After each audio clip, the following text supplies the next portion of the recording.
کیا تم خیال کرتے ہو کہ غار اور لوح والے ہماری نشانیوں میں سے عجیب تھے؟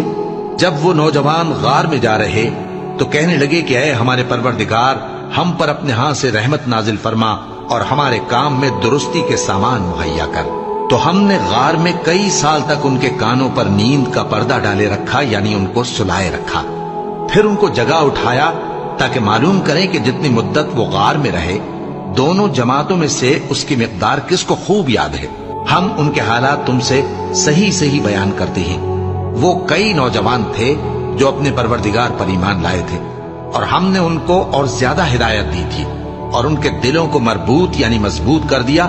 جب وہ اٹھ کھڑے ہوئے تو کہنے لگے کہ ہمارا پروردگار آسمانوں اور زمین کا مالک ہے، ہم اس کے سوا کسی کو معبود سمجھ کر نہ پکاریں گے۔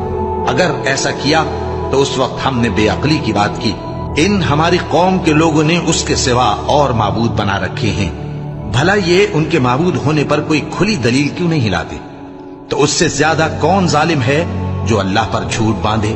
اور جب تم نے ان مشرکوں سے اور جن کی یہ اللہ کے سوا عبادت کرتے ہیں ان سے کنارہ کر لیا ہے تو غار میں چل رہو، تمہارا پروردگار تمہارے لیے اپنی رحمت وسیع کر دے گا اور تمہارے کاموں میں آسانی کے سامان مہیا کرے گا۔ اور جب سورج نکلے تو تم دیکھو کہ دھوپ ان کے غار سے داہنی طرف سمٹ جائے، اور جب غروب ہو تو ان سے بائیں طرف کترا جائے، اور وہ اس غار کے کشادہ حصے میں تھے۔ یہ اللہ کی نشانیوں میں سے ہیں، جس کو اللہ ہدایت دے وہ ہدایت یاب ہے، اور جس کو گمراہ رہنے دے تو تم اس کے لیے کوئی دوست راہ بتانے والا نہ پاؤ گے۔ اور تم ان کے متعلق خیال کرو کہ وہ جاگ رہے ہیں حالانکہ وہ سوتے ہیں، اور ہم ان کو دائیں اور بائیں کروٹ بدلاتے تھے، اور ان کا کتا چوکھٹ پر دونوں ہاتھ پھیلائے ہوئے تھا۔ اگر تم ان کو جھانک کر دیکھتے تو پیٹ پھیر کر بھاگ جاتے اور ان سے دہشت میں آ جاتے۔ اور اسی طرح ہم نے ان کو اٹھایا تاکہ آپس میں ایک دوسرے سے دریافت کریں۔ ایک کہنے والے نے کہا کہ تم یہاں کتنی مدت رہے؟ انہوں نے کہا کہ 1 دن یا اس سے بھی کم۔ انہوں نے کہا کہ جتنی مدت تم رہے ہو تمہارا پروردگار ہی اس کو خوب جانتا ہے، تو اپنے میں سے کسی کو یہ روپیہ دے کر شہر بھیجو، وہ دیکھے کہ نفیس کھانا کون سا ہے تو اس میں سے کھانا لے آئے، اور احتیاط سے آئے جائے اور تمہارا حال کسی کو نہ بتائے۔ اگر وہ تم پر دسترس پا لیں گے تو تمہیں سنسار کر دیں گے یا پھر اپنے مذہب میں داخل کر لیں گے، اور اس وقت تم کبھی فلاح نہیں پاؤ گے۔ اور اسی طرح ہم نے لوگوں کو ان کے حال سے خبردار کر دیا تاکہ وہ جانیں کہ اللہ کا وعدہ سچا ہے، اور یہ کہ قیامت جس کا وعدہ کیا جاتا ہے اس میں کچھ شک نہیں۔ اس وقت لوگ ان کے بارے میں باہم جھگڑنے لگے اور کہنے لگے کہ ان کے غار پر عمارت بنا دو۔